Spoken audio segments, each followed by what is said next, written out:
할렐루야. 여러분, 제주 극동방송에 가시면 특별한 전시관을 마련하고 있습니다.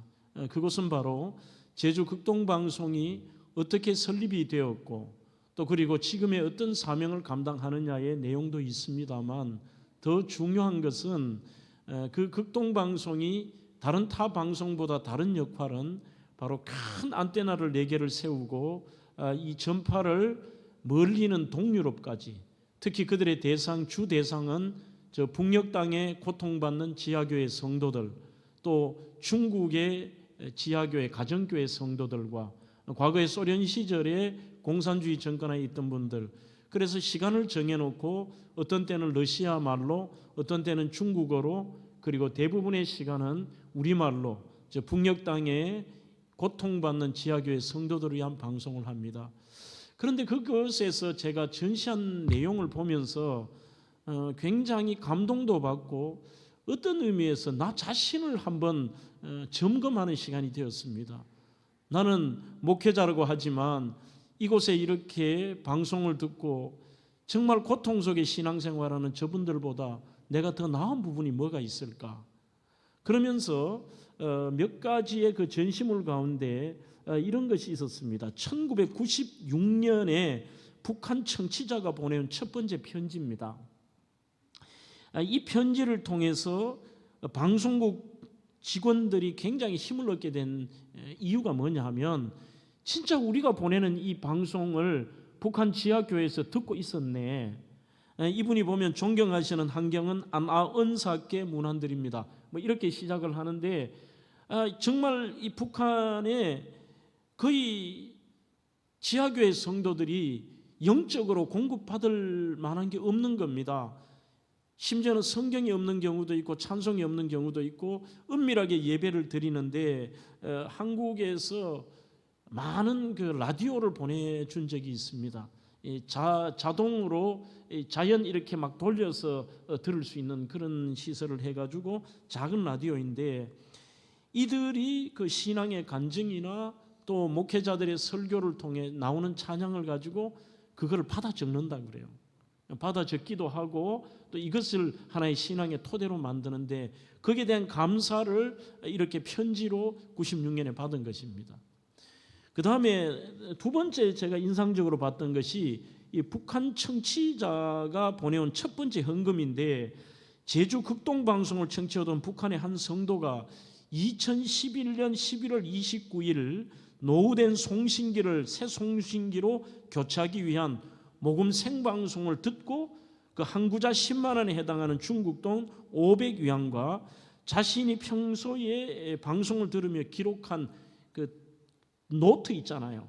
노트하고 그 다음에는 인편으로 자기가 만든 나무 십자가를 보내온 것입니다. 여기서 500위안은 북한 노동자가 6개월을 일해야 손이 질 수 있는 아주 큰 돈입니다. 그러면 액수보다도 제가 많은 충격을 받은 것은 이것입니다.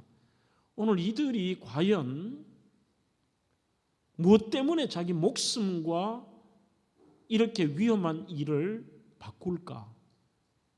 그러니까 쉽게 말하면 이들이 만약에 한국에 편지를 보냈던 것을 발각이 된다면 자기 신앙생활을 하는 것도 드러날 뿐만 아니라 이런 그들의 법을 어겼으므로 최고 사형까지 취해줄 수 있고 노동교화형이나 수용소에서 평생을 보낼 수도 있을 것입니다. 그리고 특히 한국으로 이렇게 돈을 보내었다.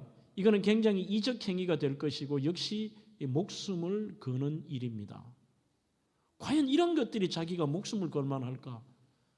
특히 그 수많은 이렇게 편지들을 그 전시관에 붙여놨는데 그 중에 한 분은 북한 보위부, 지금 우리로 말하면 뭐 경찰이나 국정원 간부 같은 그런 분인데 자기가 신앙생활하고 있는 것을 이렇게 편지로 보낸 경우도 볼 수가 있었습니다. 과연 믿음 생활이 뭘까라는 것을 한 번 더 생각하게 하는 그런 공간이었습니다. 여러분, 도대체 믿음이라는 것은 무엇일까요?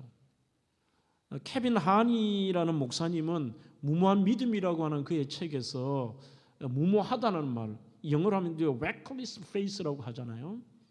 좀 무모할 정도로 당돌하고도 무모한 그것을 믿음이라고 표현하는데, 진짜 믿음의 길을 들어간다는 것은 독선적이고 남들과 배타적으로 사는 그러한 삶이 아니라 남들이 바라보기에는 무모할 정도로 그 신앙에 대한 확신을 가지고 모험의 삶을 사는 것을 우리는 믿음의 삶이라고 합니다.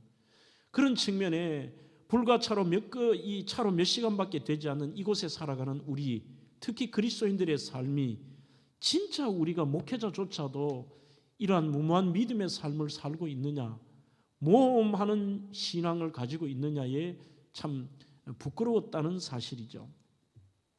케빈 하니 목사는 무모한 믿음이라는 책에서 진짜 그리스도인들은 삶에서 중요한 질문을 스스로에게 한번 던져보라는 겁니다. 나는 하나님의 초대를 받아들여 새로운 위험을 감수할 각오가 되어 있는가? 저 북녘 땅의 우리의 지하교회 성도들은 생명을 거는 믿음을 지키고 있죠. 나는 정말로 무모한 믿음의 삶을 살아가기를 소망하는가?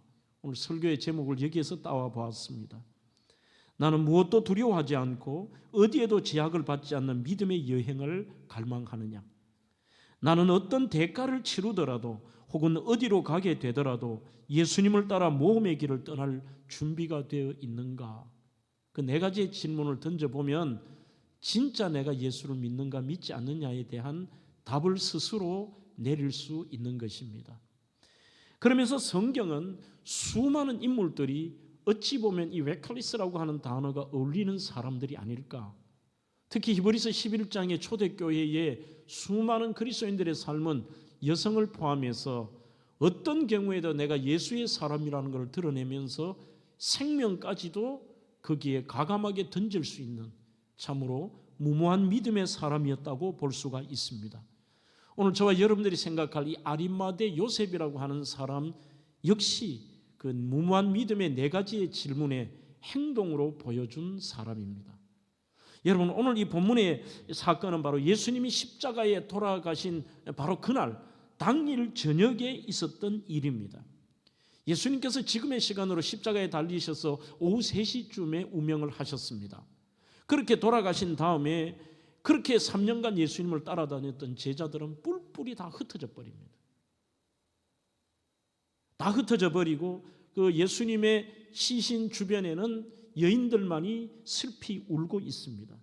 그 어느 누구도 예수님의 시신을 수습하려고 하지 않습니다. 아무도. 왜냐하면 거기에 자기가 불이익을 당하고 고난을 당할까 봐. 너도 예수의 사람이냐? 심지어 예수님이 시문받는 현장에 3년간 예수님을 따라다녔던 수제자로 가는 베드로조차도 나는 그를 알지 못하노라. 심지어 예수님을 저주하고 예수님을 향하여 부인하기까지 했던 그러한 일들이 있습니다. 그런데 오늘 이상한 일이 벌어집니다. 본문의 이 아리마대 요셉의 사건은 마태, 마가, 누가, 요한 사복음에 전부 나와 있습니다. 그래서 저의 설교는 이 네 부분의 모든 네 부분을 종합해서 오늘 본문의 설교를 여러분들과 함께 나눠보고자 합니다. 그렇게 아무도 혹시나 예수 믿는 표를 내고 내가 거기서 예수 따라다녔다는 증거 때문에 거기에서 문제가 될까 봐 아무도 예수님의 시신 근처에도 가지 못하는데 아리마대 사람 요셉이 와서 빌라도에게 말을 합니다. 예수의 시체를 달라고 하니 이 사람은 존경받는 공회원이요 하나님 나라를 기다리는 자라. 그렇게 마가복음 15장 43절에서 쓰고 있습니다. 그러니 아무나 가서 당시의 총독에게 예수의 시체를 주시오 말할 수 없잖아요. 그래도 자기가 바로 식민지 백성 거기에서 가장 막강한 권력을 가지고 있었던 지금의 우리의 국회의원 정도가 아닙니다. 여러분들 이스라엘에 가보시면요 아직도 이 공회 건물이 있고 공회 회의가 있습니다. 랍비들 중에 지도자들이 모여서 회의를 하는데 그 공회 의원의 권력이라는 것은 막강하고 해외에서 국내로 들어오는 것도 거기서 허가를 하고 나라에서 이번에 우리 하마스하고 이렇게 전쟁을 하잖아요. 이스라엘이. 그런 것도 우리는 수상이 결정하고 내각이 결정하는 줄 알지만 아닙니다. 최종 결정권은 공회에서 합니다. 거기서 전쟁을 하라고 하면 해야 되고 하지 말라고 하면 하지 말아야 되고 전쟁을 중단하라고 하면 수상도 중단을 해야 됩니다. 2000년이 지난 지금도 그렇습니다만 당시에 이 공회의 권력은 막강했습니다. 성경에 딱 2번 공회라는 여기에 대한 단어가 나오는데 그 공회의 의원 정도가 되고 그것도 존경받는 뭐 우리로 말하면 뭐 국회 뭐 한 4선, 5선, 뭐 6선 뭐 이 정도가 되고 온 백성들이 존경하고 그 정도 위치와 권력이 있기 때문에 빌라도에 가서 요구를 할 수 있는 겁니다. 예수의 시체를 나에게 달라. 그는 아리마대 출신이라고 나와 있습니다. 예루살렘 북쪽 30km에 떨어진 라마다임 소빔이라고 하는 곳인데 지금의 지명으로는 렌티스라고 하는 것입니다.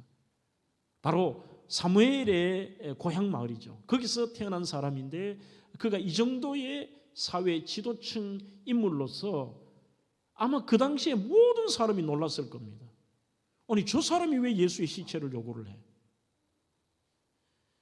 마태복음 27장 57절에는 그가 부자였다고도 되어 있습니다. 그는 부자였고 예수의 제자였고, 누가복음 23장 50절에는 공회 의원이고 그는 참 선하고 의로운 사람이라고 되어 있습니다. 마가복음 15장 43절에는 그는 아주 존경받는 공회 의원으로 나와 있습니다. 그동안 아리마대 요셉은 처음에는 요한복음 9장에 보면은 그가 예수님의 제자라는 것, 우리로 지금으로 말하면 내가 그리스도인이라는 것을 숨겼던 것으로 되어 있습니다. 처음에는 조금 두려웠겠죠. 야, 내가 이 위치에서 저 예수를 믿는다고 하고 내가 예수의 제자라고 하면은 지금 어떻게 될까?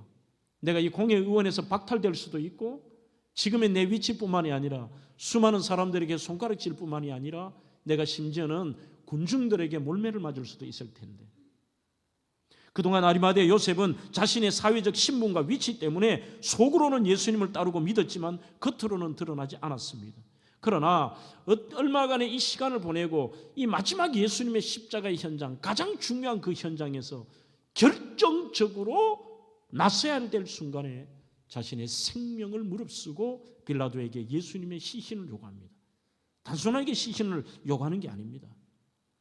여러분, 당시에 종교 지도자들과 그리고 수많은 당시에 빌라도 법정에 있었던 사람들이 예수님에게 덮어 씌웠던 제목이 뭔지 아십니까? 이거는 절대로 벗어날 수가 없습니다. 종교 지도자들에게 가장 큰 그들의 범죄 2가지를 어겼습니다. 이렇게 덮어 씌웁니다. 신성모독죄입니다. 너가 하나님의 아들이라고 하나님을 모욕했다는 겁니다. 너가 하나님이라고? 야, 참남하도다. 당시의 신성모독죄는 현장에서 곧바로 돌로 쳐 죽일 수 있는 겁니다. 그리고 안식일을 범했다는 것입니다. 여기에 더 나아가 로마인들에게 있어서는 예수는 어떤 존재이냐? 백성들을 선동해서 로마에게 반역이 가능한 인물이다. 그래서 십자가형을 선택한 것입니다. 이 정도에 빠져나올 수 없는, 소위 누구도 그와 관련됐다면 피해를 받을 수밖에 없는데, 여기에서 주님의 시신을 달라고 하는 것은 단순하게 사람이 착하니까 저 불쌍하게 시신을 둘 수 없다, 내가 받아가 장사를 치르겠다가 아닙니다. 로마와 그리고 공회의 결정에 대해서 나는 불복한다는 뜻입니다. 군중들에게 몰매를 맞을 수 있고 로마인들에게는 공범으로 몰려 죽을 수도 있습니다. 그런데 이런 속에서 그가 마가복음에는 이렇게 표현합니다. 당돌하게도.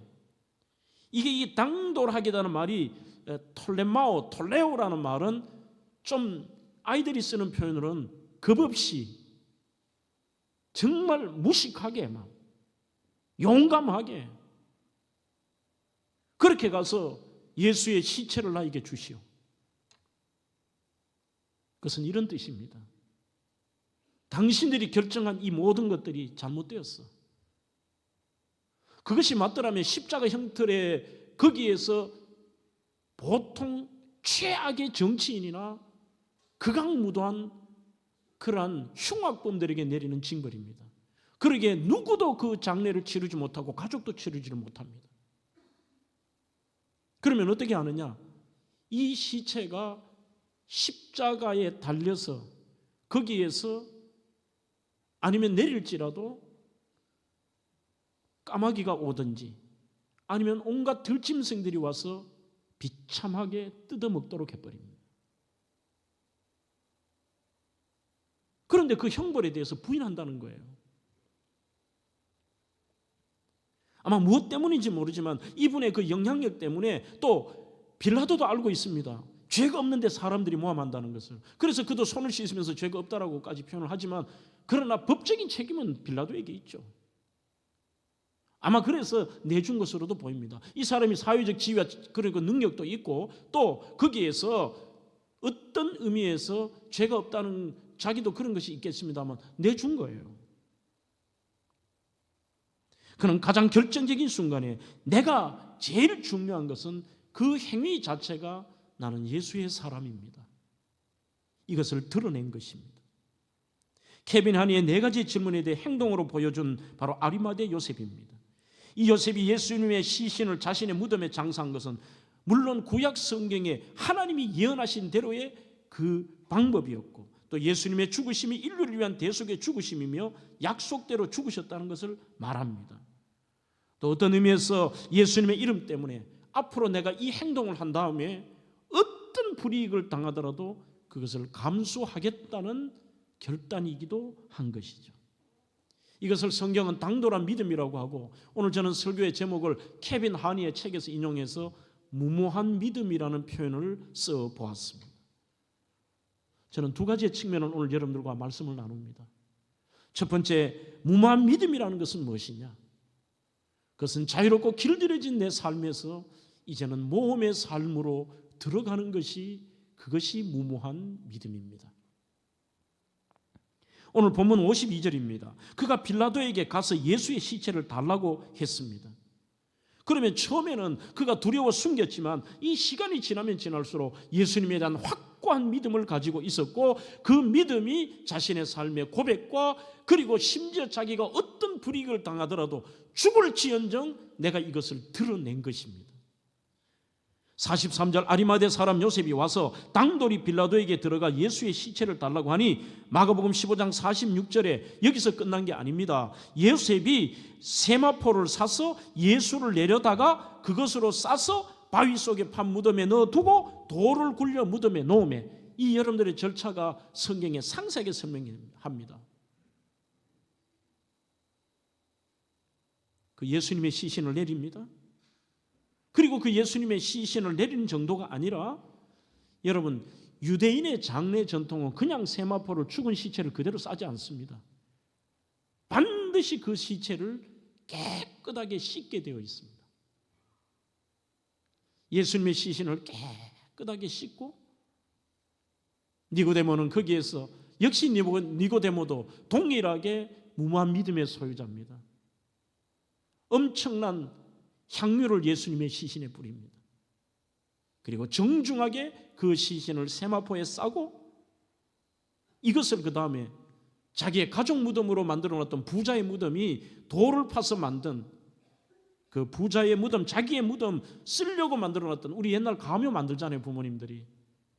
그렇게 준비해놓았던 동굴에 예수님을 모시고 거기에 무덤에 돌을 굴려 막았습니다. 이 행동은 예수님에 대한 인정 정도가 아니라 나는 바로 저 예수를 구세주로 믿는 예수의 사람입니다. 나는 그리스도인이라는 것을 만방에 드러낸 것입니다. 이제부터는 편안한 삶이 아닌 이것 때문에 고난과 모험과 핍박을 받아들인다는 것입니다.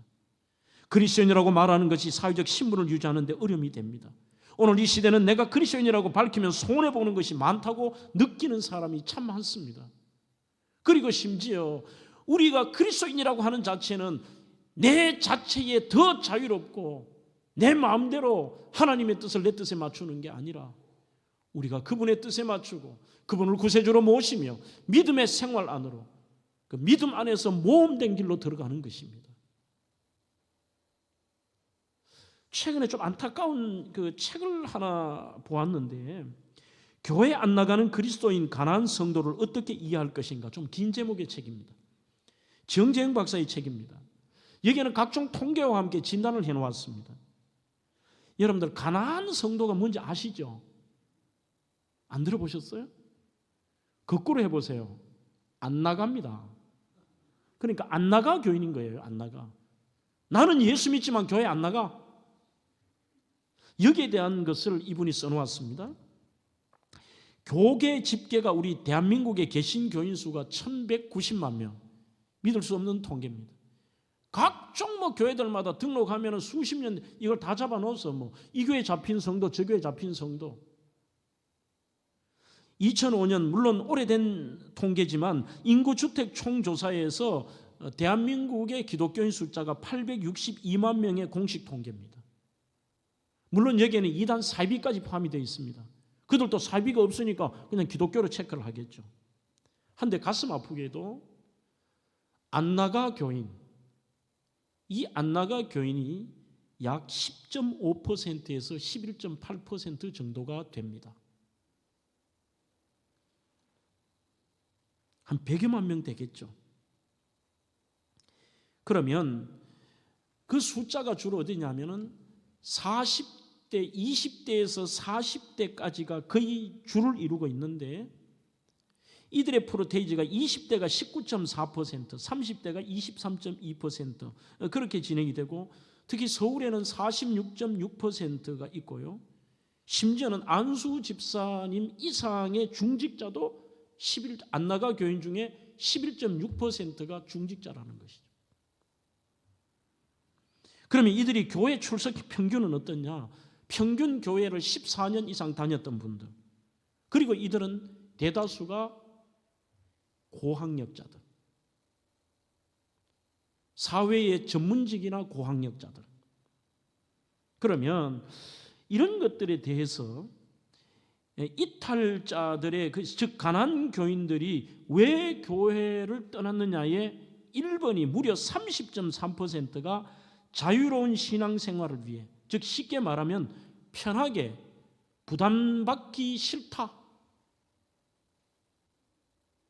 교회 다니면서 예배 시간 정해놓고 뭐 이거는 이렇게 하고 저거는 저렇게 하고 싫다는 거예요.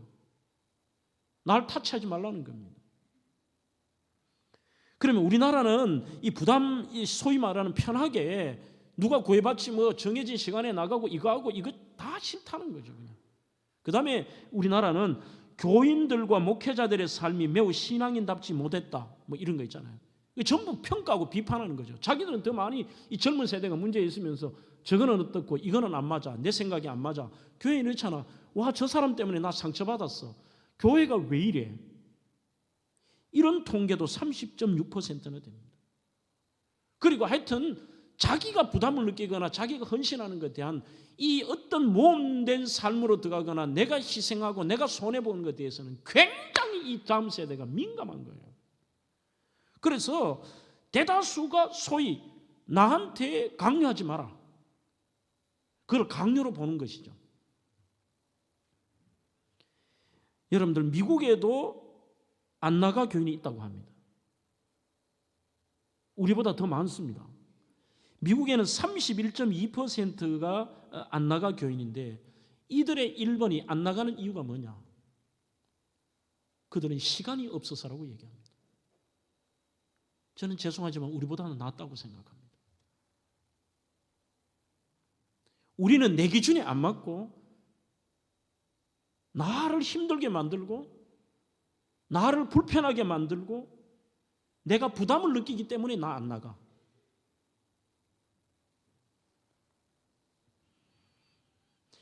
여러분들 믿는다는 게 무엇입니까? 어찌 보면 우리는 자진해서 불편한 길로 들어가는 것이 신앙입니다. 이것을 제가 다른 말로 그 영문 번역을 모험된 삶이라고 그렇게 해 보았습니다. 요한복음 19장 39절에 일찍이 예수께 밤에 찾아왔던 니고데모도 모략과 침량 섞은 것을 100리트라 약 한 32kg쯤 그를 가지고 왔다고 되어 있습니다. 아마 요즘 젊은 세대의 기준으로는 아깝다, 거기 왜 예수님의 시체에 붓느냐라고 얘기할 것입니다. 40절에 이에 예수의 시체를 가져다가 유대인의 장례법대로 그 향품과 함께 세마포로 쌌더라. 아리마대 요셉은 자신이 그리스도인임을 공개적으로 고백하고 행동하는 순간부터 어찌 보면 이때부터 본격적인 신앙생활이 시작이 된 것입니다. 우리는 과거에 자랑처럼 여겼던 이 익투스의 마크, 초대교회 성도들의 상징인 예수 그리스도는 하나님의 아들이라는 약자를 쓰는 익투스의 물고기를 차의 뒤에도 붙이면서 나는 예수 믿는 사람이라고 드러내기도 했습니다. 그리고 교회들마다 우리 교회처럼 저렇게 교회에 이렇게 하나의 마크를 넣기도 하고 캐치프레이즈와 같은 모토를 쓰기도 하잖아요. 그래서 가정에도 차 뒤에도 붙이라고 하지만요, 왠지 모르게 부담이 됩니다. 내가 저것을 차 뒤에 붙여놓으면은 뭔가 내가 제약을 받겠죠. 그래서 제가 이것을 앞두고 일부러 우리 교회 차도 몇 군데 봤어요. 어르신들은 대부분 붙이고 있어요. 젊은 청년들은 거의 안 붙여요. 오늘 제가 쫓아가면서 붙일까 이런 생각도 있습니다. 싫다는 거죠. 내가 예수 믿는 걸 드러내서 내가 뭔가 좀 불편해지거나 내가 뭔가 손해보는 게 싫은 거예요. 여러분, 지금 똑같은 이 아리마대 요셉의 행동에 대해서 그 톨레마오라는 번역이 마가복음에 쓴 것이 어떤 뜻이냐면은 무서워하지 않는다는 겁니다. 두려워하지 않는다는 것입니다. 그리고 가장 중요한 이 톨레마오의 뜻이 뭐냐면은 자랑스럽다, 자랑한다는 뜻입니다. 내가 예수 믿는다는 것, 자랑한다는 것이죠. 행위자의 성격을 보여주는 것입니다. 아리마대 요셉은 주위의 편견과 공개적인 고백, 행동으로 인한 다가올 핍박을 두려워하지 않고 이 예수님의 시신을 요구한 것입니다. 여러분, 지금 이 시대는 칼 아이들맨이라고 하는 분은 이런 아주 강력한 책을 쓴 적이 있습니다. 팬인가 제자인가. 팬인가 제자인가. 그는 이렇게 말합니다. 팬은 희생 없이 즐기기만을 원한다. 오늘 내가 예수를 믿지만 하나님이 내 편의에 따라 필요한 것입니다.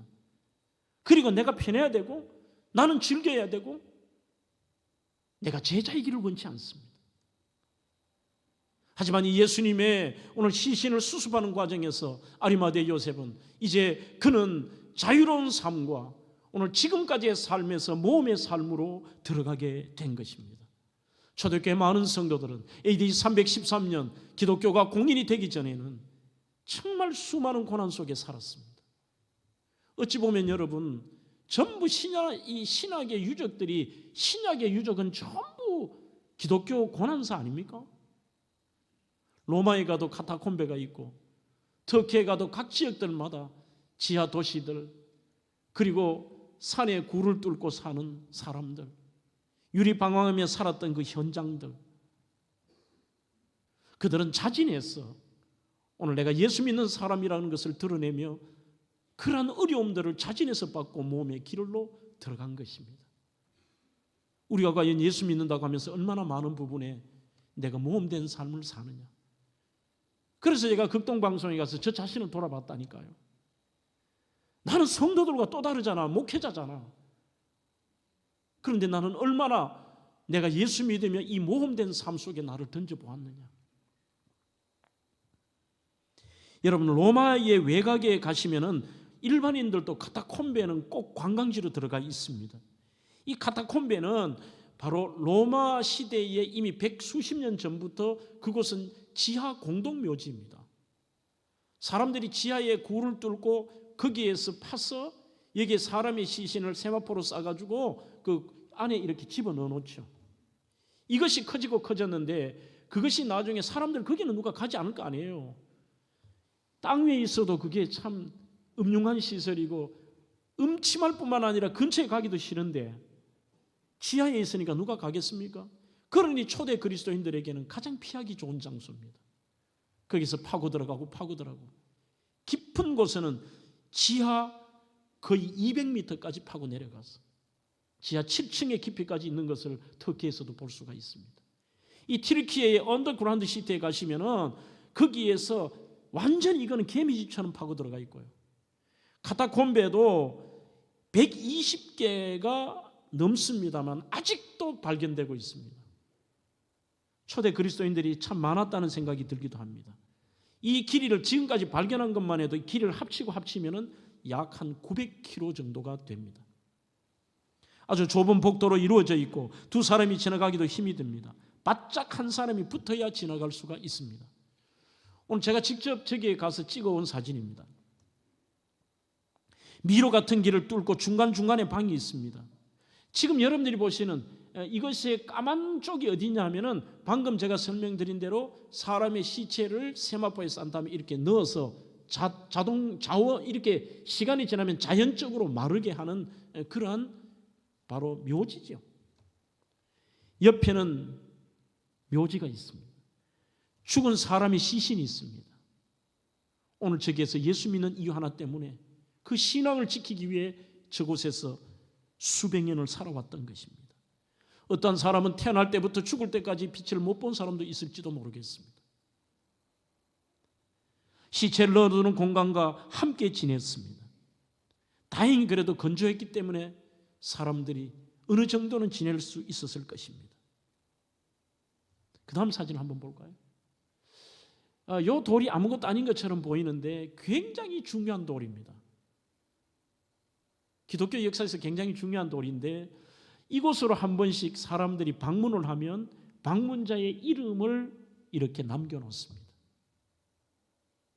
그래서 그곳에 갔을 때에 한 책자를 보니까 저 돌에 쌓여진 그 사인이 초대교회 바울이 로마를 방문하고 이 지하 카타콤베를 왔다는 바울의 사인일 거라고 거의 학자들은 추정하고 있는 그 돌입니다.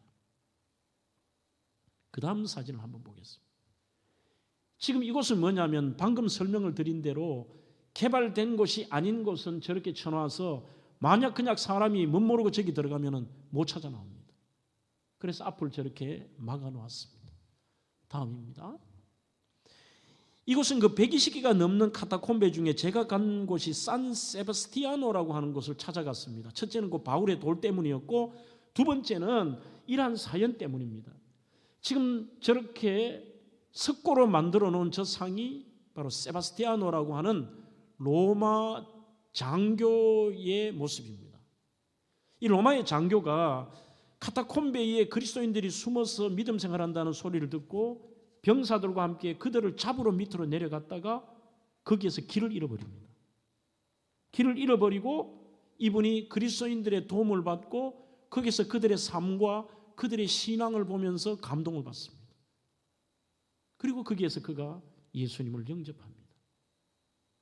모든 것들을 내려놓고 자신의 직분을 내려놓고 거기에서 생활하는데 그의 소문을 들었던 로마군이 다시 이곳으로 군인을 보내어서 자기가 거기에서 발각이 될까 봐 숨는 것이 아니라 제일 앞에 나가서 내가 세바스티안이라고 이야기를 하며 예수의 복음을 증거하고 그리고 당신들이 어떤 일을 할지라도 내가 이 안의 구조를 당신들에게 설명하지 않을 것이다.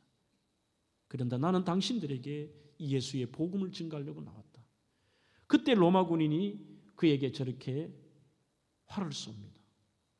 지금 이렇게 노랗게 표시해 놓은 것이 그 당시에 그가 화살을 맞았던 장소에 지금 기념으로 저렇게 만들어 놓고 꼽아 놓은 것입니다.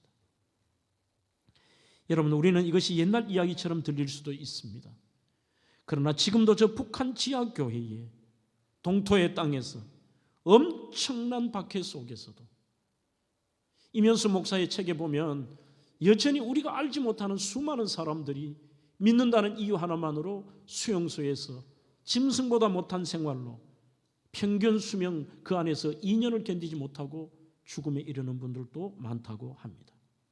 엄청난 박해를 뚫고 꿋꿋이 믿음을 지켜나가는 가장 아름답고 가장 강력한 하나님의 용사들이 지금도 있습니다.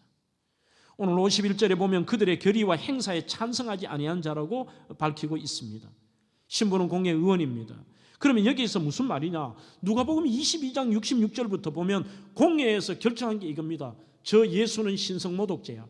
저 예수는 안식일을 범했어. 그래서 예수는 죽여라고 결정하는 여기에 이미 여기에서부터 그는 반대한 겁니다. 그 결의에 대해서 저는 반대합니다. 아닙니다. 오늘 저는 이 내용으로 통해서 아리마대 요셉이 예수님 시신할 때 이때에 수습할 때 그때부터 마음이 변한 게 아니라 이분은 그 과정을 겪으면서 예수의 제자로서 회의할 때부터 나는 예수 믿는 사람이라고 어찌 보면 자기가 신성모독죄를 결정하는데 거기에서도 자기는 반대한 것입니다. 예수님은 아니라는 것입니다. 그리고 두 번째 나오는 단어가 행사라는 단어가 나옵니다. 그들의 결의에도 반대했고 행사에도 반대했다. 프락시스라는 단어는 예수님에 대하여 사형 집행케 했던 공회 의원들의 모든 음모와 실행, 거기에 대해서 저는 반대입니다. 아닙니다. 예수님은 그러한 분이 아니라고 거기에서부터 반대한 것입니다. 자신의 엄청난 핍박을 감수하고 나는 예수 믿는 자임을 공회석상에서 드러낸 사건입니다. 사랑하는 성도 여러분, 우리는 쉽게 나는 예수의 사람이라고 말할 수 있겠습니까? 황영택 목사의 예수의 사람이라는 책에 그는 예수의 사람을 드러내는 4가지를 이렇게 설명합니다. 첫째, 감추지 않는 인생. 우리는 유치하게 생각하지만 지난주도 우리 아이들에게 봤잖아요. 세마 예배 드리면서 앉아있는 아이들에게 자주 질문하는 그 유치한 질문인데 중요한 질문입니다. 너희들 학교에서 급식 먹을 때 기도하는 친구 손 들어봐라. 반도 안 됩니다. 아무것도 모르는 그 아이들조차도 오늘 예수의 사람으로서가 아니라 감추고 싶은 거예요. 내가 예수 믿는다는 거. 두 번째, 사람을 두려워하지 않는 인생. 아리마대 요셉은 사람을 두려워하지 않습니다. 그러면 누구를 두려워하느냐? 우리는 하나님을 두려워합니다. 세 번째, 마땅히 할 말을 할 줄 아는 인생. 매일 남의 말과 쓸데없는 말과 부정적인 말과 비신앙적인 말과 거짓된 말, 이런 말을 얼마나 잘하면서요. 정말 해야 될 말들. 네 번째, 영혼의 넉넉함을 추구하는 인생. 성경에도 이렇게 말씀합니다. 누가복음 12장 5절에서 마땅히 두려워할 자를 내가 너희에게 보이리니 곧 죽인 후에 또한 지옥에 던져 넣는 권세 있는 그를 두려워하라. 내가 참으로 너희에게 이르노니 그를 두려워하라. 영혼을 멸하지도 못하고 이 땅에서 우리와 똑같은 피조물인 사람을 두려워하는 게 아니라 우리는 영원한 주인 되시며 우리의 영혼의 주관자이며 오늘 우리의 심판자이신 그 하나님을 두려워하는 것입니다. 주님이 우리에게 다시 한번 질문하십니다. 너는 진짜 예수의 사람이냐? 여기에 대해서 조금 전에 인용한 제가 그 예수의 사람에서 이렇게 말을 합니다. 술자리에서 자신이 예수 믿는 사람이라고, 억울한 일이 있어 불평하는 자리에서도 예수 믿는 사람이라고 말할 수 있나요? 식당에 가서 기도하는 것이 자신이 예수의 사람임을 드러내는 것입니까? 군대에서도 자신이 예수 믿는 사람이라고, 우리 청년들에게 이렇게 말도 합니다. 게임을 하면서도 자신이 예수 믿는 사람이라고, 초대교회 예수 믿는다고 하면 즉시 사자에게 던져져 온몸이 찢겨도 그들은 예수 믿는 사람이라고. 오늘 이 시대는 비록 예수 믿는 것을 인하여 온몸이 찢겨져 죽는 일은 없지만 최소한 삶의 현장에서 현실 속에서 내가 예수 믿는 사람이라고 드러내는 것, 이게 예수의 사람이라는 것입니다. 아리마대 요셉은 제자들도 두려워하는 도망가는 현장입니다. 거기에는 로마 군인도 있습니다. 경쟁자들이 수두룩합니다. 죽이려고 혈안이 되어 있는 사람들 앞에서 행동으로 나는 예수의 사람이라고 말하고 있습니다. 마지막 두 번째로 오늘 그의 믿음을 통하여 그렇게 가능했던 이유가 뭘까요? 바로 부활과 천국 소망이 있는 사람만이 가능한 것입니다. 그래서 그에 대해서도 여기에 나와 있습니다. 누가복음 23장 51절에도 유대인 동네 아리마대 사람이고 그는 하나님 나라를 기다리는 사람이라. 하나님의 나라를 사모하는 사람. 마태복음 14장에도 주님은 말씀합니다. 너희는 근심하지 말라. 하나님을 믿으니 또 나를 믿으라. 내가 너희를 위하여 처소를 예비하러 가노니. 이 처소는 태폰입니다. 쉽지 않은 장소입니다. 하나님의 나라를 기다리는 자, 이 프레스테코마이라는 말이 accept, 받아들인다는 것이고 그 다음에 wait for, 기다린다는 것입니다. 그리고 영접한다는 뜻입니다. 늘 이 땅에서 살았지만 그는 엄청난 부자였고 엄청난 권력자였지만 오늘 그의 인생의 목적이 여기에 있지 않습니다. 저분이 우리가 4,000년 동안 기다리던 메시아다.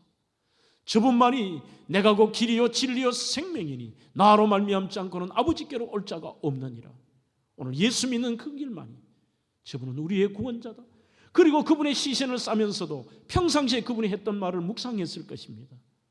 오늘 예수 그리스도는 이 죽음이 바로 전 인류의 죄를 대신하여 대가를 치르고 죽으신 죽음이시다. 그리고 반드시 주님은 말씀대로 부활할 것이다. 그 부활을 소망하며 예수님의 세마포를 쌌을 겁니다. 그래서 신기하게도 여기에서 여러분들 시체라는 단어가 2번 나오는데 첫 번째 단어와 두 번째 단어가 다릅니다. 하나의 단어는 푸토마라는 단어고 하나의 단어는 소마라는 단어입니다. 푸토마라는 단어는 말 그대로 시체라는 뜻입니다. 그러나 소마라는 단어는 신체고 몸이라는 뜻입니다.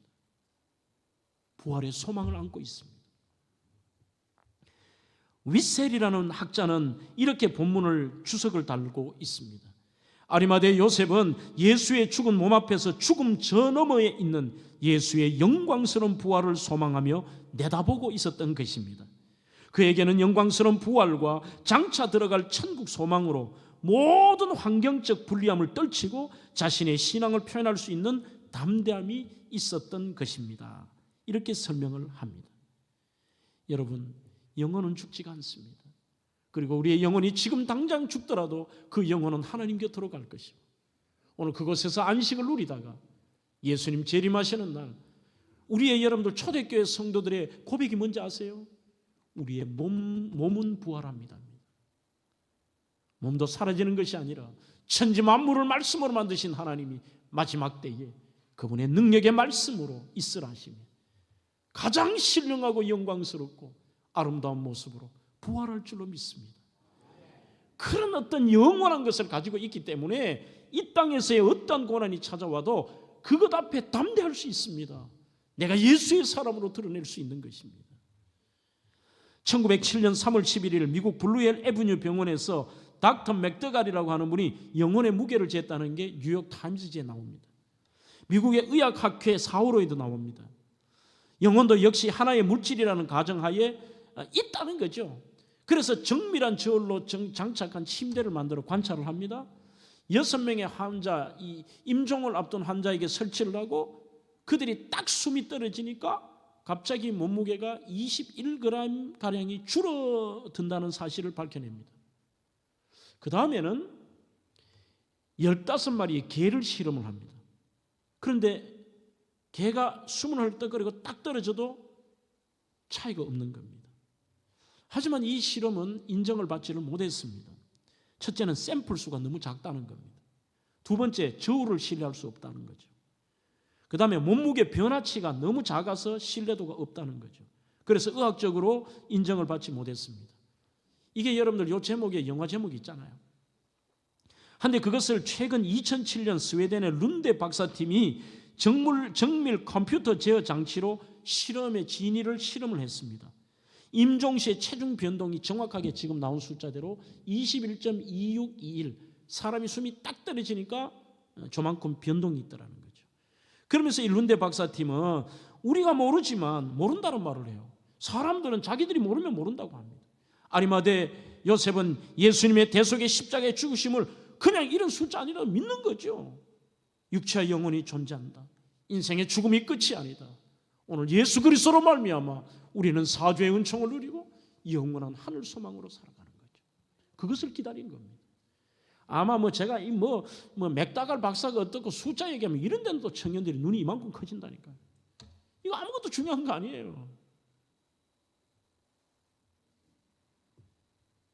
히브리서 11장 16절, 그들이 이제는 더 나은 본향을 사모하니 곧 하늘에 있는 것이라. 히브리서 11장 35절에 여자들은 자기의 죽은 자들을 부활로 받아들이기도 하며 또 어떤 이들은 더 좋은 부활을 얻고자 하여 심한 고문을 받되 구차히 풀려나가기를 원치 아니하며. 이게 몸의 삶입니다. 나 예수 안 믿습니다. 말 한마디 하면 됩니다. 너의 주인이 누구냐? 저의 주인은 시저입니다. 말 한마디 하면 됩니다. 그런데 구차히 풀려나가지를 원치 않다. 이유 하나는 바로 영원한 천국과 부활의 소망이 확실했기 때문에 무모한 믿음을 가질 수 있습니다. 오늘 주님의 죽으심을 아리마대 요셉이 당당하게 장사할 수 있었던 이유, 본인의 고난을 감수하면서까지 그 이유가 뭘까요? 바로 부활의 해피엔딩을 확실히 믿었기 때문입니다. 결과가 어떠할 것을 미리 알고 있는 사람은 설사 그 과정에 어떤 어려움과 위기가 있을지라도 결코 슬퍼하거나 아파하지 않습니다. 오늘 저는 결론을 이렇게 내려봅니다. 여러분, 우리의 삶 속에서 믿음의 다른 말은 무엇인지 아십니까?